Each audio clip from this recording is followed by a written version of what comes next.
দর্শক স্বাগত সবাইকে এনটিভির নিয়মিত আয়োজন। এই সময় আপনাদের সাথে আছে আমি হাসানুল শাওন। দর্শক, পেঁয়াজের কেজি 120 টাকা, আলুর কেজি 60 টাকা, বৃষ্টি হলেই কাঁচামরিচের কেজি ছাড়াচ্ছে 250-300 টাকা। নতুন করে বাড়ছে চালের দামও। চড়া দ্রব্যমূল্য পরিস্থিতি উস্কে দিচ্ছে মূল্যস্ফীতিকেও। এক বছরেরও বেশি সময় ধরে মূল্যস্ফীতি 9% উপরে, যার প্রভাব সাধারণ মানুষের জীবনযাত্রায়। আজ আমরা এসব বিষয় নিয়ে আলোচনা করব। জন্য আমাদের সাথে স্টুডিওতে যোগ দিয়েছেন তিনজন অতিথি। আছেন ঢাকা বিশ্ববিদ্যালয়ের ডেভেলপমেন্ট স্টাডিজ বিভাগের অধ্যাপক ও গবেষণা প্রতিষ্ঠান র্যাপিডের নির্বাহী পরিচালক অধ্যাপক ডক্টর এম আবু ইউসুফ। আরও আছেন কনজিউমার্স অ্যাসোসিয়েশন অব বাংলাদেশ ক্যাবের সাধারণ সম্পাদক অ্যাডভোকেট হুমায়ুন কবির ভূঁইয়া। আরও আছেন বাংলাদেশ রেস্তোরাঁ মালিক সমিতির মহাসচিব ইমরান হাসান। স্বাগত আপনাদের তিনজনকে আমাদের স্টুডিওতে। যেমনটি বলছিলাম শুরুতে, ইমরান হাসান আপনার কাছে আসতে যাচ্ছি। দ্রব্যমূল্য পরিস্থিতি নিয়ে বলছিলাম যে সাম্প্রতিক সময় আমরা দেখছি যে বেশ কিছু পণ্যের দামের একটা ঊর্ধ্বগতি। স্বাভাবিকভাবে আমরা দেখি একটা বা দুইটা পণ্যের ক্ষেত্রে বেশি হয়। বেশ কয়েক মাস ধরেই কিছু পণ্যের দাম একটা উচ্চ বা চড়া পর্যায়ে এসে অবস্থান করছে। তার উপরে আমরা দেখছি একবারে আসলে 4-5টি পণ্য একসাথে দাম বাড়তির দিকে। তো মানে আপনাদের সেক্টরটা তো এর সাথে আসলে একদমই সরাসরি জড়িত। মানে কি প্রভাব আসলে? দেখুন, লাস্ট 3-4 মাস যাবৎ তো খুবই খারাপ অবস্থা আমাদের সেক্টরে। অনেক রেস্তোরাঁ সাস্টেনই করতে পারছে না। আর বর্ষার সময় এমনি কাঁচা বাজারে একটু শর্টেজ থাকে, বিকজ সাপ্লাই চেইনে একটু সমস্যা হয়, বিভিন্ন জায়গায় বন্যা হচ্ছে। কিন্তু তারপরেও কিন্তু দাম এত বেশি বেড়ে গেছে যে এখন কিভাবে সাস্টেন করব সেটার কোনো ওয়ে খুঁজে পাচ্ছি না আমরা। এখন এই টিসিবির মাধ্যমে সরকার কিছু চেষ্টা করছে দেওয়ার জন্য, কিন্তু আমাদের কি হবে? এই যে প্রান্তিক জনগোষ্ঠীদের যে আমরা সার্ভ করি প্রতিদিন, আমাদের এই সেক্টর কিন্তু 20% একাই কনজিউম করে সমস্ত কনজিউমার গুডসগুলো, এই টোটাল রেস্তোরাঁ সেক্টরটা। এটা কিন্তু একটা বড় গবেষণায় আসছে যে 20% শুধু রেস্তোরাঁ খাত কনজিউম করে, all grocery, perishable item, meat, সব কিছু। আপনি জানেন যে মিটের বাজারও খুব নর্মাল হয় নাই। গরুর মাংসর যে একটা তেলিশমাতে আপনি দেখলেন যে কোরবানি কেন্দ্রিক কী ধরনের আমরা বলে আসছি। আমি কিন্তু বহুবার এই বিষয়ে বলেছি এবং আমাকে একটা থ্রেটেনও ছিল আমাদের ফেডারেশন থেকে যে আমি কেন ব্যবসায়ীদের বিরুদ্ধে বলি। সেটা কিন্তু প্রমাণ হলো যে গরু ব্যবসা কিন্তু চলে গেছে একটা বড় ব্যবসায়ীদের হাতে। তার মানে গরু তারা কন্ট্রোল করছে না, তারা ইম্পোর্ট করে দিচ্ছে মাংস আনতে ব্যালেন্স করার জন্য, না নিজেরা সহজলভ্যভাবে বাজারে ছাড়ছে। গরুর মাংসের কেজি 800 টাকার নিচে ভালো গরুর মাংস কেজি নাই। ব্রয়লারের দাম 3-4 দিন কম ছিল, এখন আবার 190 টাকা 200 টাকা উঠে গেছে। ডিমের দামও বাড়তি, যেটা গরিব মানুষের ডিপেন্ড করে ডিম আর কিছু সবজি যদি থাকে, আলু। সেই আলু এখনই সিজনের পরপরই যদি 60 টাকা হয়, তাহলে শেষের দিকে গিয়ে ধরেন অক্টোবর, নভেম্বর, ডিসেম্বরে গিয়ে কী হবে আপনি একটু ভেবে দেখেন। গত বছরও আলু নিয়ে ভোক্তা অধিকারের ডিজি মহোদয় সারা দেশ ঘুরে বেড়াইছে, কিন্তু ওই ব্যবসায়ীদের দৌরাত্ম কিন্তু থামাইতে পারে না, যারা মজুদদার ছিল, যারা মজুদদার বলবো, আমি ব্যবসায়ী বলবো না। এখন চালের ব্যাপারটা এরকম, আপনি চাল হাতে গোনা 5 জনের 6 জন চাল স্টক করে বসে আছে। পোলাওর চালের এত কেজি, আপনি খোঁজ নেন প্রান্তিক কৃষক কয় টাকা পাইছে এই পোলাওর চালে।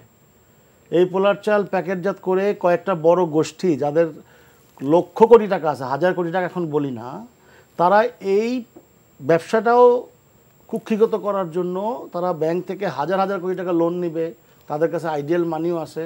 তারা দাদন দিয়ে কৃষকদের কাছ থেকে আগেই কৃষকদেরকে জিম্মি করে এই প্রোডাক্টগুলো একদম কম দামে নিয়ে বাজারে কিন্তু এই পোলাওর চালের একটা বিশাল, এই পোলাওর চালের দেখা দেখি এখন সরু চালকে, মোটা চালকে মেশিনের মাধ্যমে শুরু করে মিনিকেট এই নাম সেই নাম দিয়ে তারা কিন্তু এইটাও মজুদের একটা বড় ব্যবসা। এমনি আপনারা কতটুকু অ্যাডজাস্ট করেছেন প্রাইস? আমরা অ্যাডজাস্ট করতে পারছি না, আসলে অ্যাডজাস্ট করা সম্ভব না। আপনারা মূল্যস্ফীতি দেখাচ্ছেন 10-এর ঘরে, কিন্তু এই মূল্যস্ফীতি খাদ্যদ্রব্যে আমাদের যেটা হিসাব ক্যালকুলেশন সেটা 25-30 হবে, ধরেন মিনিমাম 20 হবে আর কি, 20-এর নিচে যাবে না।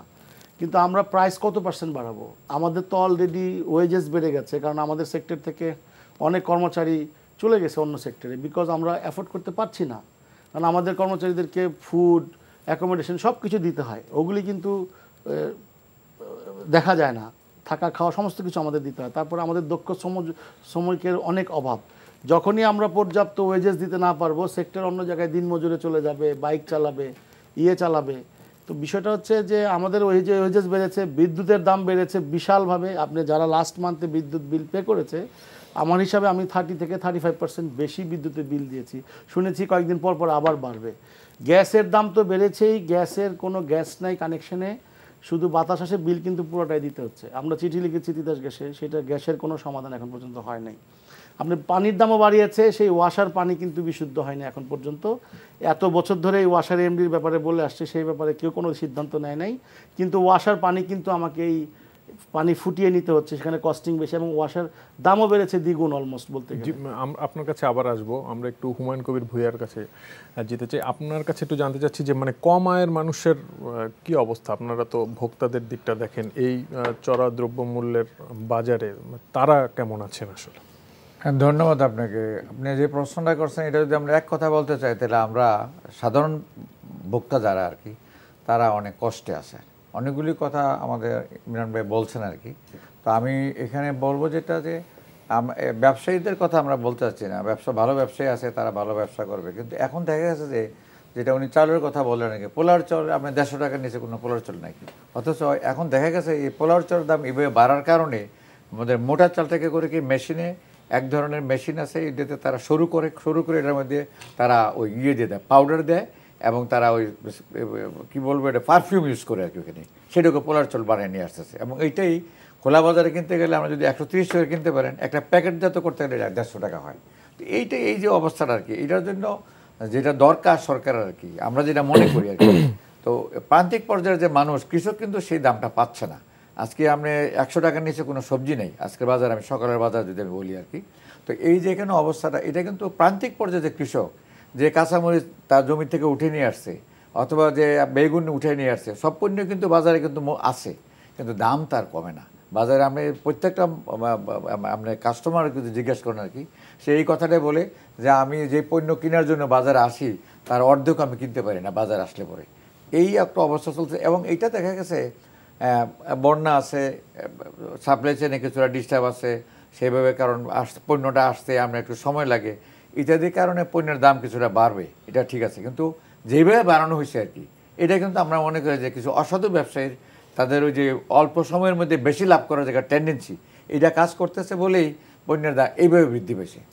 ইমরান হাসান যেমন বলছিলেন যে আসলে দামও বা কতটা, বা আমি যদি একটা উদাহরণ আপনাকে দিই, যে ফুটপাতের পাশে আমরা কিছু ঢাকায় কিছু ভাতের হোটেল বলে এই হোটেলগুলোকে, এখানে একটা ডিম ভুনা দিয়ে ভাত খেতেও, মানে একটা ডিম ভুনার দামও 30-35 টাকা।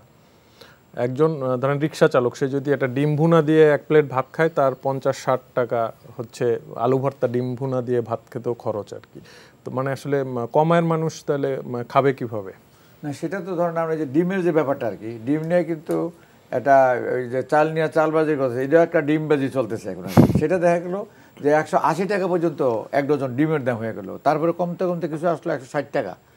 এইটা যখনই বাজারে আবার ভোক্তা অধিদপ্তর থেকে যখন তারা আবার বাজারে নামছে, তখন এখন দেখা গেলো যে আপনার 150 টাকা, আজকে দেখলাম যে আর একটু কমছে, 45 থেকে 50টার মধ্যে ডিমের ডজন আসছে আর কি। তো এটা 12 টাকা যদি একটা ডিম হয় আর কি, সেটা ওনারা যারা প্রসেস করে বিক্রি করে, তারা 25 টাকা 20 টাকা নিতে পারে। সকালের নাস্তা খেতে গেলে দেখছি 20 টাকার নিচে কোনো ডিম দেয় না, এটা হয়। তো এইভাবে ঠিক আছে, কিন্তু প্রান্তিক পর্যায়ে যে মানুষ, সেই মানুষ তার আয় কিন্তু সেভাবে বাড়ে নাই। আমি ধরে নিলাম যে একটা রিক্সাওয়ালা কিন্তু তার আয় কিন্তু সে বাড়ায় নিচ্ছে। আমি যেমন উত্তরা, যদি আমি আজমপুর থেকে যদি আমি আমার বাসা 13 নম্বর সেক্টরে যাই, তাহলে আগে যদি আমি 30 টাকা যেতে পারছি, এখন সে 10 টাকা বাড়াইছে, সে বাড়ায় নিতে পারছে। কিন্তু নির্দিষ্ট আয়ের যে মানুষগুলি, সরকারের চাকরি যারা করে, তাদের বিভিন্ন রকমের সুবিধা আছে, তারা বোনাস পায়, এই পায়, সেই পায়, নানা রকমের তারা পাইয়া থাকে।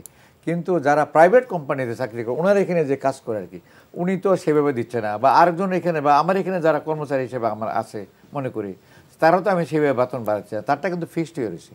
এই লোকগুলি রয়েছে সবচেয়ে বেশি কষ্টের মধ্যে আছে। এটা নিম্ন মধ্য শ্রেণীর কথা বলেন, মধ্যবিত্ত শ্রেণীর কথা বলেন, যারা টিসিবি যেমন 1 কোটি কার্ড দেওয়া হয়েছে, সেটা 1 কোটি কার্ড দিলে তারা যেটা বলতেছে হিসাব, সরকারের যে হিসাব, এই কার্ডের প্রসঙ্গটা আমরা পরে আবার আলোচনায় আসবো। আমরা একটু অধ্যাপক আবু ইউসুফ আপনার কাছে জানতে চাচ্ছি যে মানে আপনি শুনছিলেন আসলে মাঠ পর্যায়ের অভিজ্ঞতা, ভোক্তা পর্যায় থেকে, এবং মানে কার কি অভিজ্ঞতা, মানে আপনাদের আসলে পরামর্শ কি, মানে এই ধরনের পরিস্থিতিতে আসলে কি করণীয় আছে? আসলে বেশ কিছুদিন ধরেই ইনফ্লেশনের যে একটা প্রেশার, সেই প্রেশারটা এখনও অনেক সময় বলে থাকে যে আফটার কোভিড, রাশিয়া ইউক্রেন যুদ্ধ, কিছু তো এক্সটার্নাল ইফেক্ট আছে, যেগুলো আমরা ইম্পোর্টেড গুড অথবা যা আমরা প্রোডাকশন করছি, অনেক সময় অনেক কিছু আমাদের বিদেশ থেকে ইম্পোর্ট করে নিয়ে আসতে হয়। তো সেটাকে মাথায় রেখে এবং তার যে একটা প্রেশার, যেটাকে আমরা বলছি যে কস্ট পুশ ইনফ্লেশন অর্থনীতির ভাষায়, অর্থাৎ এত বেশি বেড়ে যাচ্ছে, আপনি দেখবেন যে এখন সবজি বলা হচ্ছে যে 100 টাকার নিচে নেয়, বা কোনো একটা যেখানে আপনি হাত দিবেন মোটামুটি, যদিও সরকারি হিসাবে বলা হচ্ছে 10%, অ্যারাউন্ড 10% ইনফ্লেশন। আমি বাংলাদেশ ব্যাংক যে হিসাব দিচ্ছে সাম্প্রতিক সময়, সেটা হচ্ছে 9.73%, কিন্তু ফুড ইনফ্লেশন যেটা, সেটা আরও বেশি। এবং এইবার যখন বাজেট যে প্রেজেন্ট করা হয়েছে, সেই বাজেটেরও মূল একটা প্রায়োরিটি এরিয়া ছিল যে ইনফ্লেশনকে কীভাবে কন্ট্রোল করা হবে। তো সেটাকে মাথায় রেখে আপনারা জানেন যে বাংলাদেশ ব্যাংকের যে মুদ্রানীতি, সেটা কিন্তু কন্ট্রাকশনারি মনিটারি পলিসি, যেটাকে আমরা বাংলায় বলি সংকোচনমূলক মুদ্রানীতি। এই সেকেন্ড হাফের মুদ্রানীতিটা সম্ভবত 18 তারিখে মুদ্রানীতি ঘোষণা করা হবে। গত দুদিন আগে আমরা গভর্নর মহোদয় অর্থনীতিবিদদের ডেকেছেন, তাদের সাথে আলাপ করেছেন। তো ওনারা যে টার্গেট করেছে এই বছরের শেষ নাগাদ এটিকে ধরা হচ্ছে যে 7.5% আসবে। এবং কিভাবে, মানে এই অর্থ এতখানি কমবে কিভাবে?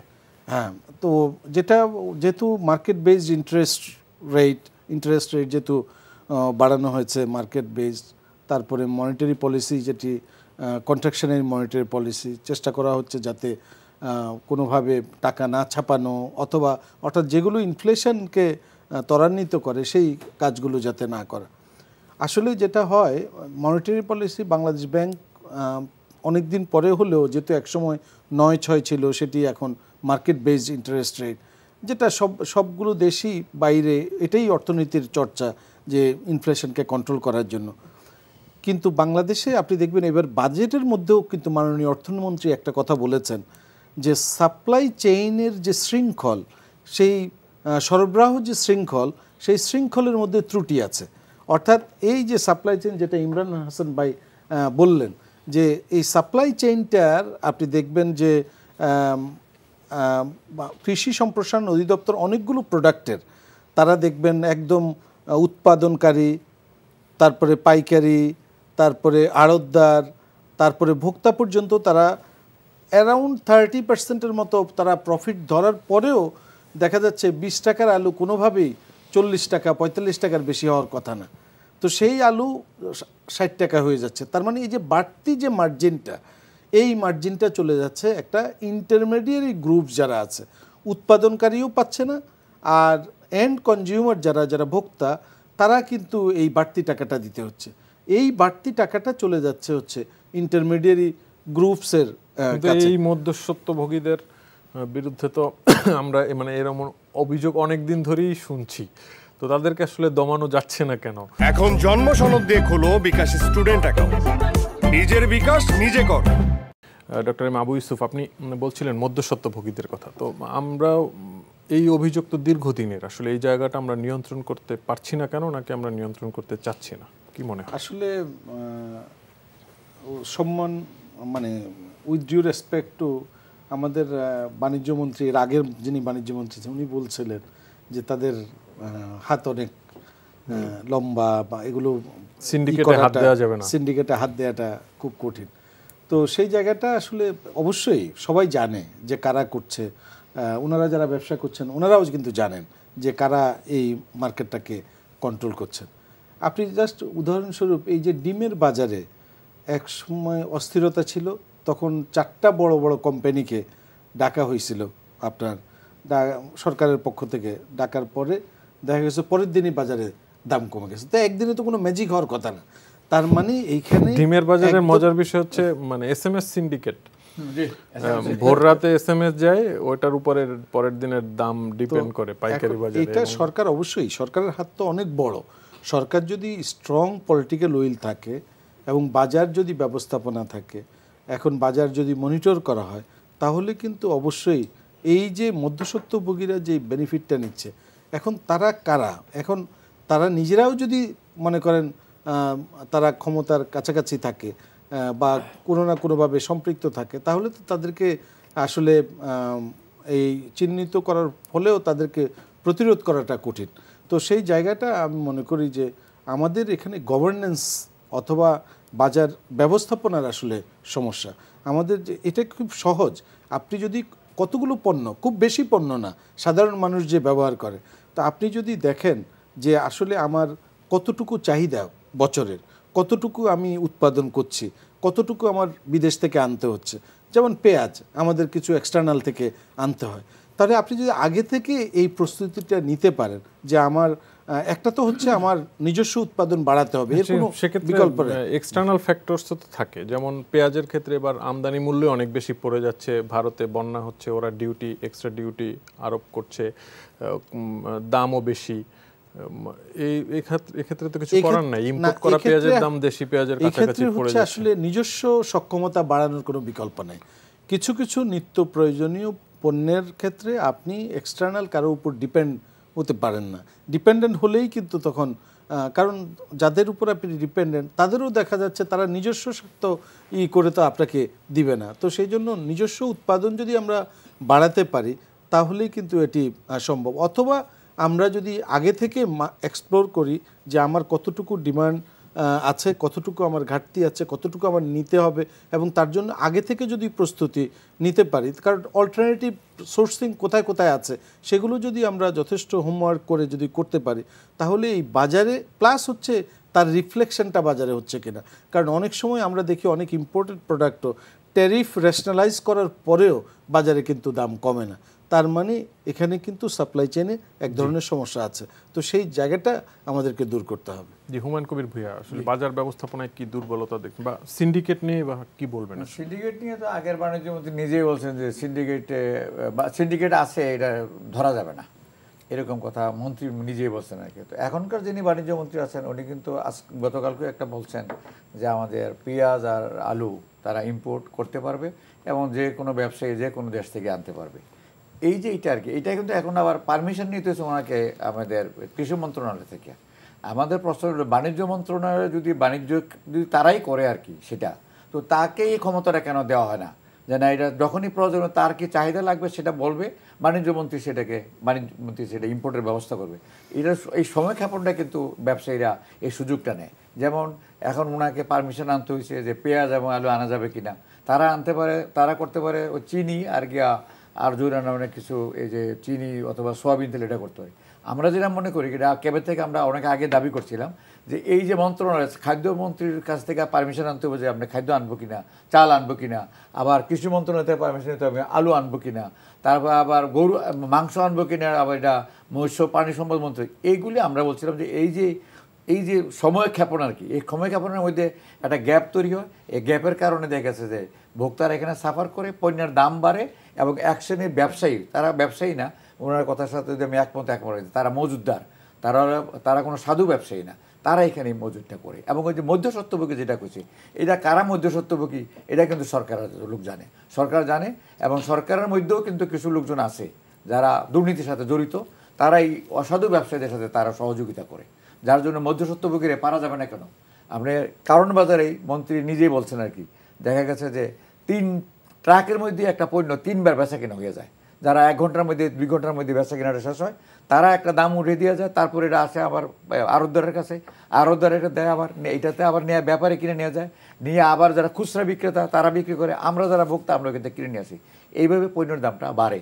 ডিম যেমন আপনি SMS-এর কথা বললেন, এই যে ডিমের ব্যাপারে বলা হচ্ছে যে ডিম আমরা 11 টাকা করে বিক্রি করতে পারি, এবং এটা তারা কদিন আগে যেটা মানে ট্যারিফ কমিশন থেকে যেটা দেওয়া হয়েছে সেটা বলা হয়েছে 10 টাকা 53 পয়সার মতো একটা ডিমের মধ্যে পড়ে, সেটা 11 টাকা 11.5 টাকা, ধরেন 12 টাকাও যদি হয় আর কি।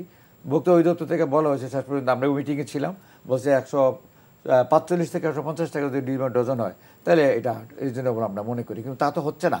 এখন হয়েছে আবার এই যে যারা পোলট্রি ব্যবসা যারা করে আর কি, তারা যে সমিতির যে সভাপতি এই সুমন হাওলাদার কিন্তু বলছে যে আমাদের এই তেজগাঁয়ের কতিপয় ব্যবসায়ী তারাই সারা বাংলাদেশের এই ডিমের ব্যবসা নিয়ন্ত্রণ করে, SMS করে তারা খবর দেয় এবং SMS-এর মাধ্যমে তারা ব্যবসা করে। তাদের কোনো বচন নাই, তাদের কোনো আপনার কোনো কাগজপত্র নাই, তারা চাইলে দেয় না, তারা কতক্ষণ আপনি করবেন? ভোক্তা অধিদপ্তর থেকে বারবার কিন্তু এটা বলা হইতেছে, কিন্তু করে না। একমাত্র বাজারে মনিটরিং করতেছে শুধুমাত্র বাণিজ্য মন্ত্রণালয়ের অধীনে ভোক্তা অধিদপ্তর, যে তারাই শুধু বাজারের মধ্যে যায়। এখানে আরও যে সরকারের এজেন্সিগুলি আছে সেইগুলো যদি যায় ওখানে বাজারের মধ্যে যায় এবং এটা যদি তদারকি করে আর কি, তদারকি মানে এই না যে তাদেরকে জরিমানা করে, এটা আমরা পড়ি না।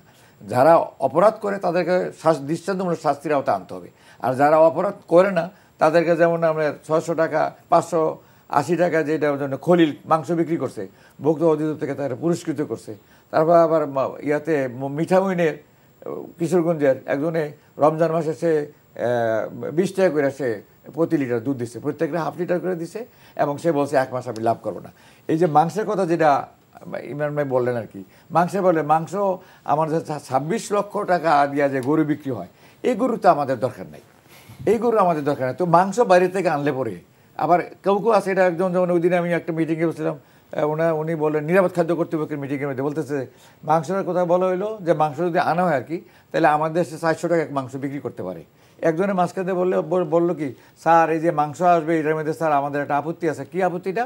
কয়ে যদি স্যার একটা হরিণের মাংস আর কিনা বলে, যদি কি বলে ঘোড়ার মাংস আসে অথবা যদি অন্য শুকরের মাংস আসে, তো এই মাংস আমরা দৌড় করতে, মাংসটা আসার আগেই আমরা যদি এরকম কথাবার্তা বলেন নাকি, তাহলে তো আসবে না। এবং যার জন্য 800 টাকা করে আমি উনি যেটা বললেন গরুর মাংস আমরা কিনতে পারি না।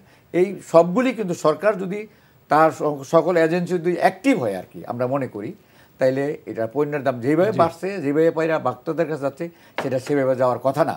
এটা ইনফ্লেশন তো অনেক বেশি, উনি যেটা বলছেন আর কি, তারা যেটা বলতেছে, আমরা বিবিএস থেকে আমাদের যে ব্যুরো অফ স্ট্যাটিস্টিক্স ডিপার্টমেন্ট, তারাও সঠিকভাবে বলতে পারে না যে আসলে আমার কোম্পানিটার পরিমাণ কত এবং কত আমার লাগবে। এটার মধ্যে একটা বিভ্রান্তি আছে। আর একটা জিনিস হলো যে আমাদের উৎপাদন ক্ষমতা, আমাদের সক্ষমতা বাড়াতে হবে, এটার কোনো বিকল্প নেই, সক্ষমতা আমাদের বাড়াতে হবে। ইমরান হাসান, মানে অভিযান বাজার মনিটরিং এর কথা আসলে এইভাবে হবে না যে জ্ঞান হওয়ার পর থেকেই শুনে আসতেছি সিন্ডিকেট, আপনার ফরিয়া, তারপরে দালাল, এগুলো শুনতে শুনতে আর এটা কোনো সলিউশন এখন পর্যন্ত দেখি নাই। আমি একটু বলতে চাই যে বাকশাল পড়ার সৌভাগ্য হয়েছিল, বাকশালের অনেক কিছুতে আমি একমত না, কিন্তু কয়েকটা বিষয় খুবই জরুরি হয়ে পড়ছে এখন, যে সমবায় ভিত্তিক যে কৃষির যে বাকশালের যে উদ্দেশ্য ছিল বাকশাল গঠনের পরে, সমবায় ভিত্তিক কৃষি হবে আমাদের দেশে, বঙ্গবন্ধুর যেই আদর্শ ছিল এখানে, বঙ্গবন্ধুর চেতনাটা ওইখানেই, ওইখান থেকে আমরা বহু দূরে, সবাই শুধু বঙ্গবন্ধুর নাম বেচতেছে, এখন সবগুলা বঙ্গবন্ধুর নাম বেচতেছে, কিন্তু বঙ্গবন্ধুর আদর্শের ধারে কাছে নাই। এই সমবায় কৃষি যদি আমরা শুরু করতে এখন যদি না পারি, এই যতই আপনি উৎপাদন করেন না কেন, বৈজ্ঞানিক কৃষি যদি আপনি না শুরু করতে পারেন, এই যে কৃষি মন্ত্রণালয় বলেন, পশু সম্পদ মন্ত্রণালয় বলেন, কোনো সমন্বয় নাই, তাদের স্ট্যাটিস্টিক রিপোর্টেও ভুল আছে, এবং তারা বলছে 35 লক্ষ মেট্রিক টন হচ্ছে আমাদের চাহিদা, হচ্ছে উৎপাদন হয়েছে পেঁয়াজ, কিন্তু এখানে 5 লাখই নাই। যদি ওইখানে চাহিদা হচ্ছে 30 লাখ, চাহিদা 30, বলছে 35 লক্ষ হচ্ছে, তাহলে এখন শর্টেজ কেন? 120 টাকা কেন? কেন ইম্পোর্ট করতে হচ্ছে? পশু সম্পদ মন্ত্রণালয় বলতেছে যে তার উদ্ধৃত গরু আছে প্রায় কত 50 লাখের উপরে না কি জন্য, টোটাল বলতে পারবো না, এত উদ্ধৃত আছে যে কোরবানির পরেও, তাহলে দাম কেন কমলো না? বিষয়টা হচ্ছে আপনাকে এই যে বাকশালটাই ফলো করেন, এটা তো আওয়ামী লীগের বঙ্গবন্ধুর সবচেয়ে বড় ছিল, বাকশালের টোটাল এই সমবায় কৃষিটা যদি শুরু করতে পারেন, যদি না করতে পারেন, উৎপাদন খরচ যদি না কমাতে পারেন, আমি আমার গ্রাম থেকে উদাহরণ দিতে পারি, কৃষিজমি কমতে কমতে এমন জায়গায় গেছে সামনে কি খাবে ধারণা বাইরে, কারণ সবাই টাকা আছে, মাঠ ভরে আইন করছে, কেউ মানতেছে না, বাড়িঘর করতেছে, এক্সপানশন করতেছে, কোনো কথা নেই বার্তা নেই, চেয়ারম্যানরা কিছু টাকা দিচ্ছে, ইউনিয়নে বললে শোনে না, ডিসি পর্যন্ত যেতে হয়, মাটি কেটে নিয়ে সব ইট ভাটায় চলে যাচ্ছে, আইন করার পরে কেউ শুনছে না, রাতের অন্ধকারে আমার জমির মাটিও কেটে নিয়ে গেছে, ওসিরে বললেও কাজ হয় নাই। তো ওই সময় ওইখানে আইলের পর আইল, এই আল দেওয়ার কারণে কিন্তু কৃষিতে উৎপাদন খরচ অনেক বেশি, সেচ লাগতেছে বেশি, সার লাগতেছে বেশি, সবাই বলতেছে এই কথাটা, কিন্তু এই যে উদ্যোগ নেওয়া, এই যে আওয়ামী লীগ একটা এত বড় দল, তাদের প্রত্যেকটা ওয়ার্ড পর্যায় পর্যন্ত কমিটি আছে, ওয়াই নট কৃষি মন্ত্রণালয়কে যুক্ত করে, পশু সম্পদ মন্ত্রণালয়কে যুক্ত করে এই সমবায় কৃষিটা যদি আমরা করি, আমার কৃষক উৎপাদন করবে প্ল্যান অনুযায়ী, সে নিজে গাড়ি চালিয়ে বাজারে প্রোডাক্ট নিয়ে আসবে, নিজে বিক্রি করবে, তাহলে 3টা স্টেপ কমে যায়, তাহলে কৃষক তার ন্যায্য দাম পাচ্ছে, ভোক্তা সুলভ মূল্যে তার প্রোডাক্টগুলো পাচ্ছে। কিন্তু এটা শুধু কাগজে কলমে দেখতেছি, খালি আমরা বলতেছি এই সিন্ডিকেট এই সেই। আপনি যদি সিস্টেম করেন, আপনার একটা শিল্প নীতি দরকার, এখন কোন ব্যবসা কে করবে কে করবে না, যে সিচুয়েশন আগামী 10 বছর পরে কোনো ক্ষুদ্র উদ্যোক্তা মধ্যম উদ্যোক্তা থাকবে না, হাতে গোনা 50 জনের কাছে ব্যবসা যাবে, চলেও গেছে অলরেডি। আমরা বলে আসছি দীর্ঘদিন এই কথাটা। এখন পর্যন্ত এই কান্ট্রিতে যে 18 কোটি দেশের মানুষ, এই প্রান্তিক জনগোষ্ঠীর ছোটো ছোটো ব্যবসা বন্ধ করার জন্য যে ষড়যন্ত্র হচ্ছে, যে বড় ব্যবসায়ীরা যেভাবে ব্যাংক খালি করে দিয়ে সব ব্যবসা তাদের করতে হবে, কোনো নীতি এখানে হচ্ছে না। শুধু আমরা উন্নয়নের কথা বলতেছি, কিন্তু আমাদের মানসিক উন্নয়ন হচ্ছে না, মানবিক উন্নয়ন হচ্ছে না। এখনই আমরা শুধু এই কাঁচা বাজার, মাংস এগুলা নিয়ে এই বলতেই থাকবো, যে যার কাজ সে করতেই থাকবে। এই দেশ থেকে ব্যাংক লুট করে টাকা পাচার হইতেই থাকবে, আমলারা দুর্নীতি করে পাহাড় গড়ে ফেলবে আর বড় বড় কথা বলবে মিটিংয়ে যায়। তো এইভাবে দেশ চলতে পারে না। আমি ইনফ্রাস্ট্রাকচার যথেষ্ট হয়েছে হবে, কিন্তু যদি আপনি কৃষিতে যদি জোর না দেন, সামনে আপনাকে চাল তো দূরের কথা, আপনাকে আলুও এখন ইম্পোর্ট খুলে দিয়েছে। কেন? সব প্রোডাক্ট ইম্পোর্ট করে খেতে হবে, তো আপনার ডলার কই? আপনার মাঝখানে উদ্যোগ দেখেছিলাম লাস্ট এই গভর্নমেন্টেরই গত ইয়েতে, যে আফ্রিকায় অনেক জমি আমরা নিব, জমি চাষ করে ওইখান থেকে আমরা আমাদের ব্যাকআপটা নিব। সেই উদ্যোগ কিন্তু ভাটা পড়ছে। আমরা কিন্তু এখানে শান্তিরক্ষী পাঠাচ্ছি, সেই বিশাল বিশাল আমাদের সুযোগ সুবিধা আছে। শুনেছি সবার কাছ থেকে যে কেন আমরা করছি না, যেহেতু আমাদের ল্যান্ড শর্টেজ আছে। এবং আমাদেরকে যদি আমরা প্ল্যান করে, এই যে তেলের একটা বিশাল টাকা যদি চলে যায় তেল ইম্পোর্ট করতে, আপনি তেলের ব্যাপারে বহুবার বলেছি মিডিয়াতে, যে বড় শিল্পপতিদেরকে বাধ্য করা হোক যে আগামী 5 বছর পরে বা 7 বছর পরে 50% নিজেদের প্রোডাকশন করতে হবে। যে পাম অয়েলটা আমরা ইম্পোর্ট করি ইন্দোনেশিয়া থেকে, মালয়েশিয়া থেকে, সেই পাম কিন্তু আমরা পার্বত্য অঞ্চলে যদি এখন লাগানো শুরু করি, 5-6 বছর পরে সুফল পাবো। সেই পামের কারখানা তৈরি হবে। এই মালিকরাই বাধ্য বিজনেস এক্সপানশন করতে, কিন্তু তা না করে এই মালিকরা ছোট ছোট ব্যবসায়ীদের এত তাদের টাকার দৌরাত্ম্য, এত তাদের সুঠম মানে এত অবস্থান, যে কোনো ছোট ব্যবসায়ী রাখবে না, সব ব্যবসা তাদের করতে হবে। মুড়ি থেকে শুরু করে, আচার থেকে শুরু করে, চাটনি থেকে শুরু করে, মোয়া থেকে শুরু করে, কোনো প্রান্তিক জনগোষ্ঠীর ব্যবসা তারা রাখবে না। ব্যাংকও তারা খালি করবে, মার্কেটও তারা দখল করে রাখবে, সব তারা করবে। তো বিষয়টা হচ্ছে, আমি মাননীয় প্রধানমন্ত্রীর কাছে আহ্বান জানাবো আপনাদের উদ্দেশ্যে, যে দয়া করে এই কৃষি সেক্টরে একদম কাউকে দেন, উদ্যোগী এবং উদ্যমী, এই বারবারই বলছি, উদ্যোগও আছে, উদ্যমও আছে, যারা সত্যি সত্যি ট্যালেন্ট আছে। আপনি বাকশালটা আবার পড়তে বলেন, সেখানে যেটা দরকার নাই, যেটা রাজনৈতিক বিতর্ক আছে, সেটা বাদ দিয়ে যে বঙ্গবন্ধুর যে প্ল্যান ছিল, যে সমবায় ভিত্তিক কৃষি, এটা যদি করতে পারেন, তাহলে আমরা তো খাদ্যে অনেক এগিয়েছি। এটা বলার অপেক্ষা রাখে না যে এই 18 কোটির লোকের অনেক প্রোডাকশন বেড়েছে। আমাদের মাছে আমরা একটা পর্যায়ে গেছি, কিন্তু এটা সুলভ মূল্যে তো আমরা পাচ্ছি না। জি, বুঝতে পেরেছি। এখন জন্ম সনদ দিয়ে খোলো বিকাশ স্টুডেন্ট অ্যাকাউন্ট, নিজের বিকাশ নিজে কর। ডক্টর এম আবু ইউসুফ, ইমরান হাসান যেমনটি বলছিলেন, আসলে কর্পোরেট বড় বা পুঁজিপতিদের কাছে আসলে অনেক ব্যবসা চলে যাচ্ছে, মানে এটার প্রভাব আসলে আমরা পাচ্ছি। আমরা দেখছি যে শুল্ক ছাড় দেওয়া হচ্ছে অনেক, এবারের বাজেটেও দেখলাম 30টির বেশি পণ্যে শুল্ক ছাড়, কিন্তু বাস্তবে বাজারে এর প্রভাব কম। তাহলে মানে সরকারের উদ্যোগগুলো তো কাজে আসছে না, মানে এখানে দুর্বলতাটা কোথায়? আসলে সরকার দিতে চাচ্ছে, অনেক প্রোগ্রাম কিন্তু আছে, যেমন আপনার 1 কোটি যে ফ্যামিলি কার্ড, সাশ্রয়ী মূল্যে যে কিছু নির্দিষ্ট পণ্য যখন দিচ্ছে, 1 কোটি ফ্যামিলি কার্ড মানে হচ্ছে 4 কোটি মানুষ। এবং আমরা যদি এই 18 কোটি আমাদের সরকারি হিসাবে যদি হয়, তাহলে এটি কিন্তু আপনার কত পার্সেন্ট, কত 4 ভাগের 1 ভাগ বা 5 ভাগের 1 ভাগ। কিন্তু বাস্তবে পভার্টি হচ্ছে, যেটা বিবিএসের হিসাব অনুযায়ী 18.7%। অর্থাৎ ওই 18.7%-এর চেয়ে বেশি কিন্তু কার্ড দেয়া হচ্ছে।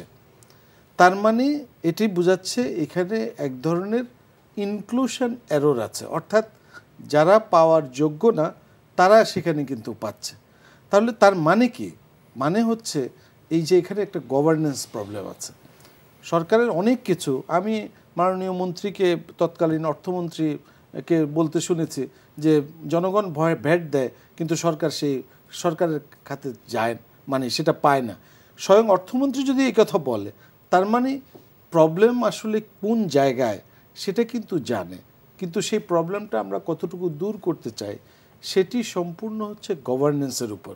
আপনি কিভাবে জিনিসটাকে ব্যবস্থাপনা করছেন, যেটি বলা হচ্ছে যে সরকারের যে এজেন্সিগুলো আমরা দেখি, যে ভোক্তা অধিকার সংরক্ষণ অধিদপ্তর অথবা প্রতিযোগিতা কমিশন বা সরকারের যে সমস্ত সিভিল অ্যাডমিনিস্ট্রেশনগুলো আছে, তারা যখন কোনো একটা অভিযানে যায় তখন কোন ঠিকই একটা দামটা- পণ্য নিয়ে যখন হুলস্থুল হয়, যখন নামে, তখন আমরা লেখালেখি দেখি হয়, এটা আবার আরেকটা ঘটনা আসে, তখন ওই পণ্যটা চলে যায়।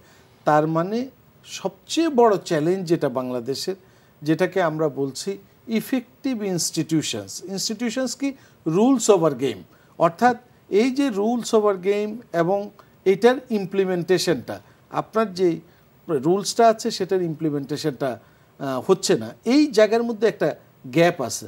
তো সেই গ্যাপ যদি আমরা পূরণ করতে পারি তাহলে কিন্তু তার বেনিফিটটা সাধারণ মানুষ কিন্তু সেই বেনিফিটটা কিন্তু আসলে পেত। তো সেই বেনিফিটটা যেহেতু যারা মনে করেন পলিসি মেকিং লেভেলে আছে, তাদের হয়তো বেশিরভাগ মানুষই হয়তো এই যে প্রেশারটা তো আসলে বেশি পড়ছে হলো নিম্ন আয়ের, যারা স্বল্প আয়ের, যারা দুস্থ, তাদের উপর সেই বলা হচ্ছে যে এখন তারা তাদের যে 3 বেলা যে খাবে, কিন্তু তারা যে ব্যালেন্স ডায়েটটা খাওয়ার কথা, যেটাকে আমরা বলছি সুষম পুষ্টি খাবার, যেটি তাদের নেওয়া দরকার, যেই পরিমাণ তাদের ব্যালেন্স ডায়েটের মাধ্যমে ক্যালোরি নেওয়া দরকার, সেই ক্যালোরিটা তারা নিতে পারছে না, বিকজ তাদের প্রকৃত আয়টা আসলে কমে গেছে, জীবনযাত্রার ব্যয় বেড়ে গেছে, কিন্তু তার যে পারচেজিং পাওয়ার সেটি কমে গেছে। এখন এটা যদি করতে হয়, আসলে বাজার যে ব্যবস্থাপনার কথাটা, যে মনিটরিংয়ের কথাটা, সরকার অনেক উদ্যোগ নেওয়ার পরেও সেটা বাজারে রিফ্লেকশন হয় না। তার মানে এখানে কিছু কিছু নির্দিষ্ট একটা সিলেক্টেড গ্রুপ আছে, ভেস্টেড ইন্টারেস্ট গ্রুপ আছে, যারা এখান থেকে বেনিফিটটা হচ্ছে। এখন এই শৃঙ্খলটা যদি ভাঙতে হয়, এই শৃঙ্খলের যে ত্রুটিটা আছে সেটা যদি ভাঙতে হয়, অবশ্যই সরকারের যে পলিটিক্যাল উইল এবং তার যে এজেন্সিগুলো আছে, সেই এজেন্সিগুলো কিন্তু কাজ করতে হবে, যাতে কোনো ধরনের ডিস্টোরশন না থাকে, সাপ্লাই চেইনে যাতে কোনো ধরনের ডিস্টোরশন না থাকে। তো সেটি আসলে আমরা হয়তো কোনো একটা সময়, যেটা আমি বললাম যে একটা ইন্ডিকেশন কিন্তু কৃষি সম্প্রসারণ অধিদপ্তর থেকে দেয়া আছে যে কোন পণ্যের দামটা আসলে কীরকম হতে পারে। সেখানে এই যে প্রত্যেকটা স্টেপে সাপ্লাই চেইনে তাদের যে স্বাভাবিক যে মুনাফার কথা আমরা বলছি, সেই স্বাভাবিক মুনাফা করার পরেও কিন্তু এই যেই দাম হওয়ার কথা, তার চেয়ে দেখা যাচ্ছে অনেক বেশি দাম বাজারে রিফ্লেকশন হচ্ছে। তো সেটি আমি মনে করি বাজার ব্যবস্থাপনা প্লাস হচ্ছে যারা বাজার কমিটি আছে, আসলে রেসপন্সিবিলিটি শুধুমাত্র গভর্নমেন্ট না, আমরা যেটাকে বলি হোল অফ সোসাইটি অ্যাপ্রোচ, অর্থাৎ সরকার, বেসরকারি বা বাজার কমিটি সবাই মিলে যদি আমরা চেষ্টা করি যে না, আমরা আসলে একটা সুষ্ঠু বাজার ব্যবস্থাপনা দেখতে চাই। ব্যবসায়ীরা অবশ্যই প্রফিট করবে, কিন্তু সেটা যাতে কাউকে জিম্মি করে যাতে প্রফিট না করা হয়, যাতে স্টক না করতে পারে। তো সেই জায়গাগুলো, সেটা কোনো স্বাভাবিক না, বিজনেস না বা স্বাভাবিক ইকোনমি না। তাহলে সেই জায়গা থেকে আমাদের বেরিয়ে আসার জন্য যে প্রপার ইনিশিয়েটিভ এবং তার ইমপ্লিমেন্টেশনটা দরকার। জি, হুমায়ুন কবির ভাই, মানে আপনি ফ্যামিলি কার্ডের কথা একবার বলছিলেন যে মানে এই জায়গাটায় আসলে আর করণীয় কি আছে? এটা আমরা যেটা মনে করি, যে পরিমাণ কার্ড দেওয়া হচ্ছে আর কি, এই কার্ডের সংখ্যাটা বিশেষ করে ঢাকা শহরে শুধু দিলেই হবে না আর কি, কারণ প্রান্তিক পর্যায়ে কিন্তু এই কার্ডটার দরকার আছে। যারা ওইটা দেওয়া হচ্ছে, তো প্রান্তিক পর্যায়ে সারা দেশেই দেওয়া হচ্ছে। আমরা যেটা মনে করি, এই 1 কোটি কার্ড যেটা হচ্ছে না, এটা হয় একটা সার্টেন পিরিয়ডের জন্য, আগে যেরকম রেশন দোকান ছিল, রেশনে মাল দেওয়া হয়তো, এটা ব্যবস্থা করতে পারে, অথবা কার্ডের সংখ্যা আরো বাড়াতে হবে। তাইলে প্রান্তিক পর্যায়ে যে মানুষগুলো, একটা দাবি আছে যে কয়টি পণ্য দেওয়া হয়, মানে এবং যে পরিমাণে দেওয়া হয় সেটা পরিমাণটা দেওয়া হচ্ছে। বাড়ানো। মনে করেন আপনার 2 লিটার করে আপনার সয়াবিন তেল দেওয়া হচ্ছে, 2 কেজি ডাল দেওয়া হচ্ছে, আর 5 কেজি চাল দেওয়া হচ্ছে, আর অন্য কোনো আইটেম এখন দিচ্ছে না। এই আইটেমটা যদি এইটাও যদি দেওয়া হয় আর কি, তাহলে এটা সংখ্যা আরও বাড়াতে হবে, এটা সংখ্যাটা বাড়াতে হবে। আর স্যার যেটা বললেন আর কি, যে এটা সাপ্লাই চেনের যে ডিস্টার্বটা হচ্ছে আর কি, যারা এই মধ্যস্বত্বভোগী যারা আছে, মধ্যস্বত্বভোগী একজন লাগবেই, কারণ কৃষক নিজেই কিন্তু সবটা করতে পারে না, লাগবে একজন। কিন্তু এইখানে একজন না, এখানে দেখা যাচ্ছে দলমত নির্বিশেষে তারা একটা ইউনিটি ফর্ম করে নিছে, তাদেরকে এই পরিমাণ লাভ তাদেরকে করতে হবে আর কি। এটা তারা করতেছে। এটা করার কারণে যারা বাজারে যারা পরিমাণে বিক্রি করেন আর কি, যারা আড়তদার যাদেরকে আমরা, তারা বলে যে আমরা একটা সার্টেন, আমরা টাকাতে 10 পয়সা লাভ নেই, এরকমটা আমরা লাভ করে থাকি। তাদের মধ্যেও দেখা গেছে যে এটার মধ্যে একটা আছে। এটা কিন্তু সরকারে যে জানে না, এটা আমরা মনে করি না। আমার মনে হয় এই যে বাজার ব্যবস্থাটা আর উন্নয়নের দরকার আছে, এবং বাজার ব্যবস্থাটা সরকারের এজেন্সিগুলি, যেমন আমরা কনজিউমারের পক্ষ থেকে যেমন আমরা রিপ্রেজেন্ট করতেছি, আমাদেরকে সংযুক্ত করা হোক, ভোক্তা অধিদপ্তরকে সংযুক্ত করা হোক, তারপরে আমরা নিরাপদ খাদ্য কর্তৃপক্ষ আছে, যেটা কম্পিটিশন কমিশন আছে, সবগুলি নিয়ে যদি সমন্বয়ের মাধ্যমে যদি বাজারে এটা যদি মনিটরিংয়ে থাকে আর কি, তাইলে যারা অযাচিতভাবে যারা পণ্যের দাম বাড়ায়, এবং আরেকটা জিনিস যেটা বলছেন উনি, যে একই কিছু মাল্টিপল কোম্পানি আছে তারা সব ব্যবসা করতে চায়, এটারও রুখে দাঁড়ানো দরকার আছে আর কি। তাইলে একজনের হাতে তো ব্যবসাটা চলে গেলে পরে আইনগতভাবে তো তারা সেটা করতে পারেন। আইনগত না, আপনার একটা লাইসেন্স দেওয়া হইলে তো আপনার একটা পণ্যের উপর দেওয়া হয়, আপনি কী ব্যবসাটা করবেন বলা হয়, তো এইটা যদি তাতে থাকে আর কি, তাহলে তারা সব ব্যবসা তো তারা করতে পারে না। কিন্তু আমাদের এখানে দেখা যায় যে কিছু কিছু কোম্পানি আছে যারা সব ব্যবসায় করতে চায়, যার জন্য ক্ষুদ্র ক্ষুদ্র ব্যবসায়ী যারা তারা মার খাইতেছে, এবং একসময় তারা মার খায়, তারা মার খাইলে পরে তারা পণ্যের দাম বাড়ায়, তখন ইচ্ছা মতো তারা বাজারে ভোক্তাদের কষ্টটা দেয়। এর থেকে এটা যদি দূর করা যায় আর কি, এটা সরকার যে পারে না তা না, আমরা মনে করি সরকার যদি যা বলতেছে, সরকার অনেক উদ্যোগ কিন্তু নেওয়া হয়, সেটা কিন্তু বাস্তবায়ন হয় না। উদ্যোগ নিলেই হবে না আর কি, সরকার ছাড় দেয়, বাজারে এটার কোনো ইমপ্লিমেন্টেশন নাই, এটার কোনো ফলাফল নেই, আমরা ভোক্তা হিসেবে আমরা পাচ্ছি না। এইটা ছাড় দেওয়ার পরে সরকার যে শুল্ক হার কমাই দিল, এইটা বাজারে কমছে কিনা এইটা দেখার জন্য যারা দরকার দেখার, তাদেরকে সেখানে এটা দেখার দরকার আছে, তাইলেই আমরা ভোক্তারা আমরা এই সুবিধাটা পাবো বা আমরা এই সুবিধাটা নিতে পারবো। জি, ইমরান হাসান, মানে বাজার তদারকির যে বিষয়টা আসছে, মানে সেটা কতদূর দেখছেন, বা মানে বাজার ব্যবস্থাপনা নিয়ে আসলে আপনাদের পরামর্শ কি? আসলে তদারকি করে আপনি কতদিন চোর পুলিশ খেলা খেলে তো আপনি সুফল পাবেন না। আপনার চোর পুলিশ কতক্ষণ খেলবেন? আমরা ডাক দিব, তখন বসবেন, কিছু কমবে, আবার বাড়বে, এইভাবে তো হতে পারে না। ওই যে বললাম যে এখানে আমাদের আসলে এখানে কঠোর হইতে হবে। ওই যে আপনি বললেন যে কেন বড় ব্যবসায়ীরা সব ব্যবসা করবে, কারণ ব্যাংকগুলোও তাদের, আপনি এই ব্যাংকের মালিক, উনি এই ব্যাংকের মালিক, উনি এই ব্যাংকের মালিক, আপনি এর লোন দিচ্ছেন, উনি লোন দিচ্ছে, আমরা ক্ষুদ্র ব্যবসায়ীরা তো কোনো লোন পাচ্ছে না, নামকা বাস্তে এগুলি সব আইওয়াস, এই যে এসএমই খাতে টাকা তো বরাদ্দই হয়নি। তো বিষয়টা হচ্ছে যে এই যখনই অবস্থাটা এরকম হয়ে যায়, কিন্তু এসএমইর ক্ষেত্রে তো আমরা দেখি যে এই যে মুদ্রানীতিও আসছে, যে এখন লক্ষ্যমাত্রা, এই বছরটা দেখি আমরা, লক্ষ্যমাত্রাটা ধরা হচ্ছে, দেয়ার ইয়া হচ্ছে, আমাদের সাথে আলোচনা হয়েছে, এই বছরটা আমরা দেখি কত আলোচনা তো হয়েছে, কয়টা বাস্তবায়ন। দিন শেষে ওই বড় ব্যবসায়ীদের জন্য এনবিআর পলিসি করে, এবং এনবিআর থেকে রিটায়ার করে বড় ব্যবসায়ীরা ওইখানে যা জয়েন করে। এখন একটা আইন করা হোক, আমি মাননীয় প্রধানমন্ত্রীর কাছে বলবো, এখন ওপেনলি বলবো, কোনো আমলা রিটায়ার করার পরে 5 বছর কোনো জায়গায় জয়েন করতে পারবে না। আপনি আইন করেন, কেউ না, কোনো সরকারি কর্মকর্তা রিটায়ার করার পরে কোথাও 5 বছর জয়েন করতে পারবে না মিনিমাম।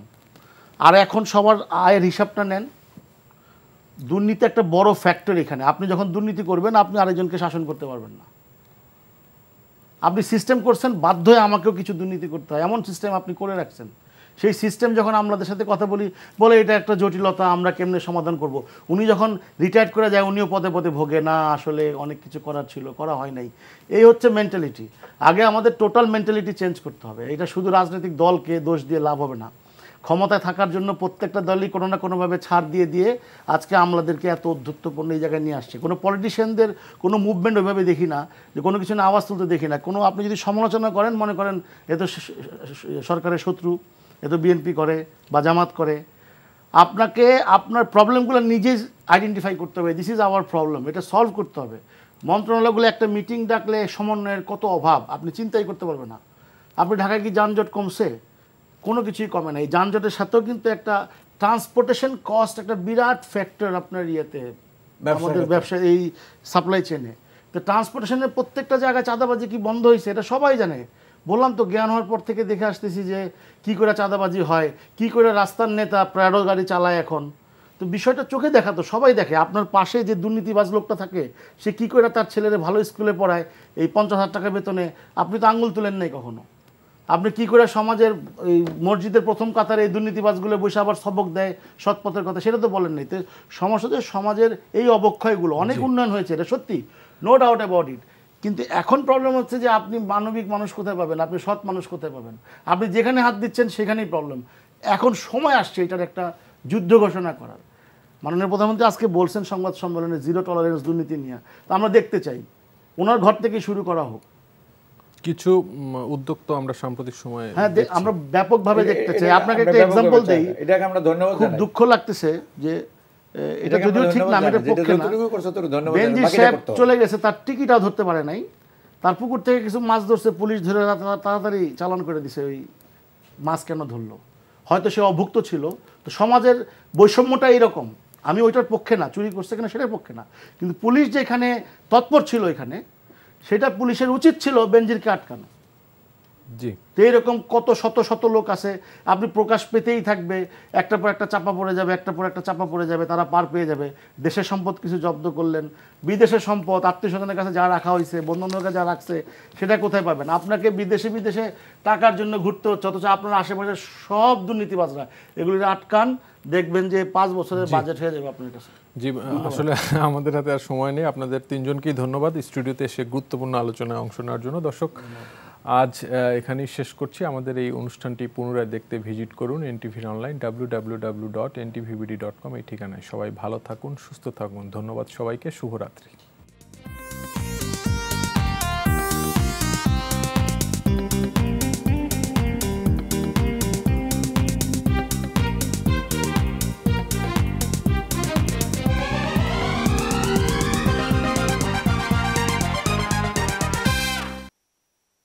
এখন জন্ম সনদ দিয়ে খোলো বিকাশ স্টুডেন্ট অ্যাকাউন্ট। নিজের বিকাশ নিজে কর।